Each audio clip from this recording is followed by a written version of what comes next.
Hello दोस्तों, welcome back to Sanjay classes. प्यारे बच्चों, जैसे कि आपको बताया गया 11th क्लास में हमने शॉर्ट वीडियो की सीरीज स्टार्ट करी है और लास्ट टाइम आप लोगों ने देखा था लास्ट वीडियो में गुड्स क्या है, सर्विसेज क्या है, बेसिक अकाउंटिंग टर्म्स का मतलब क्या है। तो आज हम आगे डिस्कस स्टार्ट करते हैं। यहाँ पर हमारा सबसे पहला एक टर्म आएगा बिजनेस क्या होता है।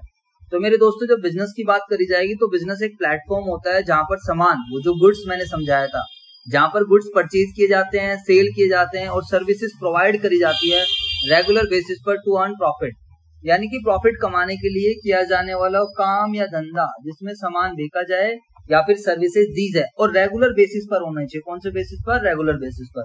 उसी को मेरे दोस्तों हम क्या बोलेंगे? बिजनेस बोलेंगे। लाइक फॉर एग्जाम्पल, मैं आपको पढ़ा रहा हूँ तो मैं आपको सर्विसेज दे रहा हूँ और पर्पस क्या है? For the purpose of earning profit, profit कमाना पर्पस है और रेगुलर बेसिस पर सर्विसेज दी जाती है। आपके साइड में कोई दुकान है, उसका रेगुलर बेसिस पे काम है, वो सामान बेचता है, खरीदता है और उसका पर्पस क्या है? प्रॉफिट कमाना। तो वो क्या बन जाएगा मेरे दोस्तों? बिजनेस। ठीक है। तो बिजनेस एक प्लेटफॉर्म, एक जरिया, एक माध्यम है जहां पर सामान बेचा जाता है या फिर सर्विसेज दी जाती है रेगुलर बेसिस पर for the purpose of earning profit. Like Sanjay classes is a business, क्योंकि यहाँ पर सर्विसेज दी जा रही है, रेगुलर बेसिस पर दी जा रही है। और किस लिए दी जा रही है बताओ सारे बच्चे? टू अर्न, क्या कमाने के लिए बच्चों? बताओ, प्रॉफिट्स कमाने के लिए। ठीक है, लिखी होगी बात भी। चलो ये टू अर्न प्रॉफिट। आगे चलते हैं। सैनी स्टेशनरी, हमारे यहाँ पर एक स्टेशनरी की शॉप है जो काफी फेमस है। सैनी स्टेशनरी का एग्जांपल दिया जा रहा है। इज अ बिजनेस, क्योंकि यहाँ पर ये परचेज करती है, सेल करती है, सामान को परचेज सेल करती है, रेगुलर बेसिस पर करती है और किस लिए करती है? प्रॉफिट्स कमाने के लिए। ठीक है बच्चों। इसके बाद हमारे पास है what are the types of business, कि बिजनेस कितने तरीके का होता है। तो मेरे दोस्तों, 3 तरीके का आपको बिजनेस मिलेगा: manufacturing business, service business, trading business. What is manufacturing business? जहां पर हम रॉ मटेरियल खरीद कर लाएंगे और रॉ मटेरियल की हम प्रोसेसिंग करेंगे। एक ऐसा बिजनेस जहां पर मेरे दोस्तों रॉ मटेरियल खरीद के लाए, रॉ मटेरियल की हम लोगों ने प्रोसेसिंग करी, रॉ मटेरियल की प्रोसेसिंग करके हम लोगों ने फिनिश प्रोडक्ट बनाया, तैयार माल बनाया। उस वाले बिजनेस को हम क्या बोलते हैं बच्चों? Manufacturing business. जैसे इंडस्ट्रीज वगैरह रहती है, सब मैन्युफैक्चरिंग के अंदर है। ब्रिटानिया इंडस्ट्रीज का एग्जाम्पल ले लो, वो आटा, मैदा, चीनी, काजू, किशमिश सब लेकर आ रहे हैं, फिर बिस्किट्स बनाकर बेच रहे हैं। लेदर इंडस्ट्री की बात कर ले, लिबर्टी की बात कर लेते हैं, या कोई शर्ट्स मैन्युफैक्चरिंग कंपनी की बात कर लेते हैं, क्लासमेट्स की बात कर लेते हैं। तो manufacturing business. But is trading business, जहां पर हम सामान खरीद के लाते हैं और ऐसा कैसे एज इट इज बेच देते हैं अपना प्रॉफिट मार्जिन ऐड करके। उस वाले बिजनेस को हम क्या बोलते हैं? ट्रेडिंग बिजनेस, जहां पर कोई प्रोसेसिंग का काम नहीं होता है। The business in which business sells finish product to the consumer, जो रेडीमेड प्रोडक्ट यानी कि जो बने बने सामान को बेच देता है कस्टमर, जो स्टॉक इन ट्रेड को, उसको हम स्टॉक इन ट्रेड भी बोलते हैं। एंड सर्विस बिजनेस एक ऐसा बिजनेस जहां पर कोई सामान बेचा नहीं जाता है, जहां पर क्या करी जाती है मेरे दोस्तों? सर्विसेज दी जाती है। लाइक मैं आपको पढ़ा रहा हूँ, I am not selling anything, I am providing you this services. तो अपना बिजनेस कौन सा बन जाएगा? सर्विसेज का बिजनेस। ठीक है।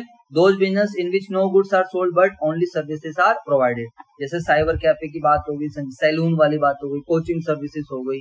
ठीक है बच्चों, या आप आगे जाकर पढ़ने वाले हो, आपकी बिजनेस स्टडीज में 3 चीज आएंगे: बिजनेस, प्रोफेशन, एम्प्लॉयमेंट। उसका डिफरेंस भी आप देखोगे। अगर आपने इस वाली सीरीज को अच्छा प्यार दिया तो मैं ऐसी बिजनेस स्टडीज की भी छोटी छोटी सीरीज आपके लिए लेकर आऊंगा। इसके बाद बात करते हैं रॉ मटेरियल क्या है। कनेक्टिविटी में हम लोग पढ़ रहे हैं, लाइक बिजनेस को पढ़ा, अब हम पढ़ेंगे रॉ मटेरियल क्या है, WIP क्या है और फिनिश प्रोडक्ट क्या है। रॉ मटेरियल को बच्चों हम हिंदी में कच्चा माल बोलते हैं। रॉ मटेरियल को हम हिंदी में क्या बोलते हैं? कच्चा माल। एक ऐसी चीज जहां पर क्या हो रहा है बच्चों बताओ? जहां पर कोई प्रोसेसिंग नहीं हुई है। एक वो आइटम्स जो हम खरीद कर लाए हैं, जिस पर हम प्रोसेसिंग करेंगे और जिसको हम फिनिश प्रोडक्ट बनाएंगे, उसको हम क्या बोलेंगे? Raw material. Those items on which we have to do processing, जहां पर प्रोसेसिंग हमें करनी पड़ेगी in order to convert them into finish goods, जिसको फिनिश गुड्स में कन्वर्ट करने के लिए प्रोसेसिंग करनी, उसको हम रॉ मटेरियल बोलते हैं। वर्क इन प्रोग्रेस, ये आपने सुना भी होगा, कार्य प्रगति पर है। वर्क इन प्रोग्रेस का मतलब है बेसिकली वो वाले आइटम जिस पर कुछ परसेंटेज काम हो चुका है और कुछ परसेंटेज काम होना बाकी है। जैसे कि मेरा टी शर्ट्स बनाने का काम है और मैं फैब्रिक लेकर आया, तो मेरी फैक्ट्री में अगर फैब्रिक पड़ा हुआ है तो वो रॉ मटेरियल है।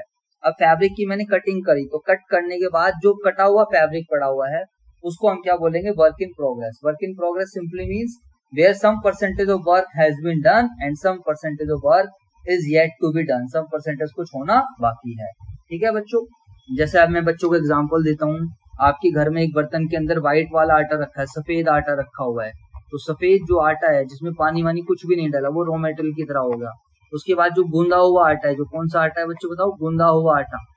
यानी कई बार आटा गूंद कर हमारे रात को ज्यादा आटा गूंद गया, हमने उसको फ्रिज में रख दिया, अगले दिन यूज करते हैं, अगले दिन उसी गुंदे हुए आटे की हम रोटियां बना देते हैं, तो जो गुंदा हुआ आटा हमारे पास बच जाता है उसको हम वर्क इन प्रोग्रेस बोलते हैं। एक्चुअली साल के एंड में हमारे पास तीनों का स्टॉक बच सकता है, रॉ मटेरियल का भी, WIP का भी और फिनिश गुड्स का भी। What is finish goods? Finish goods का मतलब है वो goods which are ready for sale और जिस पर अब कोई प्रोसेसिंग नहीं होनी। जैसे कि एग्जाम्पल के तौर पर the items on which no further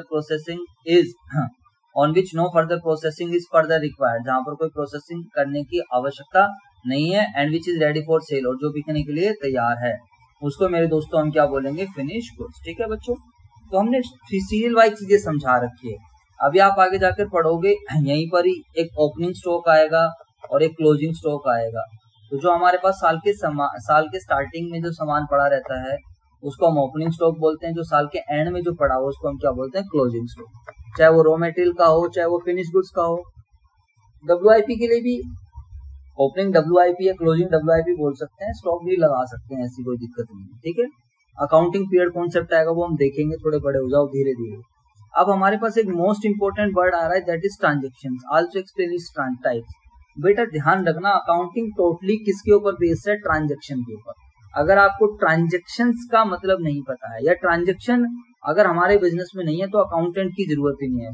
सारी इकोनॉमी खत्म हो जाएगी, पूरा वर्ल्ड खत्म हो जाएगा। जो वर्ल्ड चल रहा है वो मेरे दोस्तों किसके आधार पर चल रहा है? ट्रांजेक्शंस के आधार पर। मैं यहाँ पर बैठ के पढ़ा रहा हूँ, वीडियो बना रहा हूँ, यहाँ पर ट्रांजेक्शंस होती हैं तभी मैं ये काम कर रहा हूँ। अगर ट्रांजेक्शंस ना हो तो बच्चों कोई भी बंदा बिजनेस भी नहीं करे। बिजनेस डिपेंड ही अकाउंटेंट का काम ही ट्रांजेक्शन पर डिपेंड। सर इतना क्या क्या ज्ञान फैल गए, सीधा बताओ। ट्रांजेक्शंस का मतलब होता है लेन देन करना, यानी कि एक्सचेंज। जहां पर मेरे दोस्तों क्या होगा? एक्सचेंज होगा। किस चीज का एक्सचेंज होगा? गुड्स का और सर्विसेज का। कौन से टर्म्स में एक्सचेंज होगा? मॉनेटरी टर्म्स में। और जनरली ट्रांजेक्शन दो पार्टीज के बीच में, जनरली कह रहा हूं मैं, ऐसा नहीं है कि हमेशा, कभी कभार बिना दो पार्टीज के बीच में भी हो जाते, वो मैं बताऊंगा। Initiate the accounting process of recording. जब हम ट्रांजेक्शन करते हैं तो अकाउंटिंग प्रोसेस मतलब ट्रांजेक्शन होएगी तो ही अकाउंटिंग है, वरना नहीं। हर एक ट्रांजेक्शन के दो इफेक्ट होते हैं और अफेक्ट द फाइनेंशियल पोजीशन। हर एक ट्रांजेक्शन से बिजनेस की फाइनेंशियल पोजीशन पे क्या पड़ता है? फर्क पड़ता है। फॉर एग्जाम्पल, मैंने गुड्स परचेज करे, अभी आप सब बच्चों को पता है, तो गुड्स परचेज करना एक ट्रांजेक्शन है। मेरे पास सामान आया, पैसा चला गया, गुड्स आ गए और मेरे पास से क्या हो गया? कैश चला गया। तो यहाँ पर फाइनेंशियल पोजीशन इफेक्ट हो गई। फाइनेंशियल पोजीशन कुछ आना जाना, एसेट्स, लायबिलिटीज, कैपिटल, इन सब चीजों पे जो इफेक्ट पड़ना, वो भी आगे जाकर आप थोड़ा और अच्छे से समझोगे। तो इसका मतलब क्या? Exchange of goods and services. जहां पर एक्सचेंज होता है, like what I am doing, I am rendering you the services and why? For the purpose of earning profits. Profits कमाने के लिए मैं आपको सर्विसेज दे रहा हूँ, आप मुझे बदले में पैसे दोगे, हो गए ट्रांजेक्शन। मैं किसी का प्रीमाइसेस यूज करता हूँ, मैं हर महीने उनको रेंट पे करता हूँ, तो मुझे बिल्डिंग यूज करने के लिए मिलती है, बदले में हम रेंट पे करते हैं। मॉनेटरी टर्म्स में होती है। और दो पार्टीज, अब एक पार्टी मैं हो गई और एक पार्टी हमारे स्टूडेंट्स हो गए। ट्रांजेक्शन होगी तो ये अकाउंटिंग प्रोसेस स्टार्ट होगा, वरना नहीं होगा। तो एक बिजनेस के द्वारा किए गए जितने भी लेन देन है उसको हम बोलते हैं ट्रांजेक्शन या फिर बिजनेस आपको पता है, आप अपनी डेली लाइफ में बहुत सारे ट्रांजेक्शन करते हो। जैसे कि आपने आज आइसक्रीम खाई, आपने रजिस्टर परचेज किया, आपने बुक परचेज करी, आपने अपने दोस्त को उधार पैसे दिए, तो ये आपके लेवल की ट्रांजेक्शन है। लेकिन जब हम बिजनेस ट्रांजेक्शन की बात करते हैं तो आपको बिजनेस के पॉइंट ऑफ व्यू से सोचना है। जैसे आज मेरे पास 4 बच्चों की फीस आई, मैंने रेंट पे करा, सैलरी पे करी, इलेक्ट्रिसिटी बिल पे करा, मिल्क परचेज किया, ये आज की हमारी ट्रांजेक्शन है। समझ में आया? पेट्रोल डलवाया गाड़ी के अंदर, तो ये सब ट्रांजेक्शन है। तो बच्चों ध्यान रखना, ट्रांजेक्शन होगी तभी अकाउंटेंट आएगा। अकाउंटेंट का रोल ही ट्रांजेक्शन से शुरू होता है। लाइक सेल ऑफ गुड्स है, परचेज ऑफ गुड्स है, चेयर परचेज करना ट्रांजेक्शन।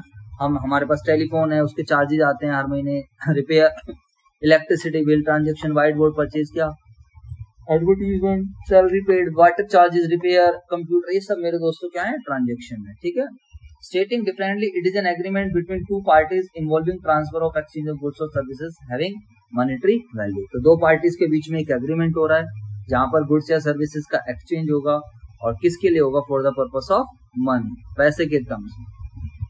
इसके बाद हम डिस्कस करते हैं what are the types of transaction. तो टाइप ऑफ ट्रांजेक्शन डिस्कस करने के बाद आज की शॉर्ट वीडियो खत्म। तो मेरे दोस्तों, टाइप ऑफ ट्रांजेक्शंस को मोड ऑफ पेमेंट के हिसाब से भी डिसाइड कर सकते हैं, और we can also decide on the basis of relationship with unit. ठीक है बच्चों, अब बताइए सभी बच्चे, cash transaction, credit cash transaction हमने सामान खरीदा हैंड टू हैंड, जिसमें इमीडिएटली कैश की इन्वॉल्वमेंट रहती है, पैसा मिलता है या पैसा जाता है, उसको हम कैश ट्रांजेक्शन बोलते हैं। कैश को हम नगद ट्रांजेक्शन्स का नाम देते हैं। क्या नाम देते हैं? नगद लेन देन और उधार लेन देन। समझ में आई बात या नहीं? क्रेडिट ट्रांजेक्शन का मतलब क्या होता है? उधार लेन देन। ठीक है मेरे दोस्तों, क्रेडिट ट्रांजेक्शन। जी सर, नो प्रॉब्लम, कोई दिक्कत वाली बात ही नहीं है। अब क्रेडिट ट्रांजेक्शन यानी कि हमने सामान खरीदा, हमने बोला बाद में पैसे देंगे, वो हमारी क्रेडिट ट्रांजेक्शन हो गई। मैंने सामान खरीद लिया या सामान कस्टमर को देगा, पैसे हमें बाद में मिलेंगे, क्रेडिट। इसके बाद हमारे इंटरनल ट्रांजेक्शन है और एक्सटर्नल ट्रांजेक्शन है। यहाँ पर ये कैश की जगह मेरे दोस्तों यहाँ पर कौन सा वर्ड आएगा? External transaction. इंटरनल जो विद इन द ऑर्गेनाइजेशन होती है, लाइक हमने कोई प्रोविजन बना लिया तो वो इंटरनल ट्रांजेक्शन होगी। कोई ट्रांसफर टू रिजर्व में पैसा डाल दिया, वो जहां पर हमें डेप्रिसिएशन लगा दी हमने, जहां पर हम आउटसाइडर पार्टी से कोई कॉन्टेक्ट नहीं हो रहा है, विद एक एंटिटी से या एक ब्रांच से दूसरी ब्रांच में ट्रांसफर कर दिया, इसको हम इंटरनल बोल सकते हैं समझने के लिए। और कैश ट्रांजेक्शन कौन सी है? सॉरी, एक्सटर्नल ट्रांजेक्शन, जहां पर एक्सटर्नल पार्टी क्या है मेरे दोस्तों? इन्वॉल्व है। जैसे मैं आपको पढ़ा रहा हूँ तो यहाँ पर एक एक्सटर्नल पार्टी इन्वॉल्व है, आपको सर्विसेज दी जा रही है, आपसे फीस मांगी जाएगी, तो एक्सटर्नल ट्रांजेक्शन बन जाएगी। ठीक है मेरे दोस्तों? जी सर। एंड इसके बाद on the basis of mode of settlement, ये होगा कैश ट्रांजेक्शन, क्रेडिट ट्रांजेक्शन, बिल्कुल क्लियर है। अकाउंटिंग, ठीक है, units, internal also known as accounting transaction, this transaction does not involve second party, depreciation और मशीनरी। एक्सटर्नल ट्रांजेक्शंस कौन सी है सर, बताओ? जी सर, एक्सटर्नल ट्रांजेक्शंस हम लोग देख लेते हैं, ये रही एक्सटर्नल ट्रांजेक्शन। तो external transaction also known as business transaction लिखा हुआ है यहाँ पर। इंटरनल ट्रांजेक्शन को हम अकाउंटिंग ट्रांजेक्शन बोल रहे हैं, एक्सटर्नल बिजनेस ट्रांजेक्शन है, business and A second party. Example, Sanjay sir को सामान बेच दिया। ठीक है, अब चलो सर, फिर तो ऐसे और भी होती है cash transaction, credit transaction, non cash transaction भी आएगी जिसमें कैश की इन्वॉल्वमेंट नहीं होती, जैसे कि डेप्रिसिएशन वगैरह। तो धीरे धीरे आपको और चीजें समझ में आएगी, कोई टेंशन लेने की जरूरत नहीं है। और अगली वीडियो में, शॉर्ट वीडियो में ट्रांजेक्शन से रिलेटेड वर्ड ही पढ़ेंगे। तो अगर बच्चों आपने पहली वीडियो नहीं देखी थी तो प्लीज उसको जरूर देख लेना, क्योंकि मैं इन शॉर्ट वीडियो में रिवीजन नहीं करा पाऊंगा। Detail videos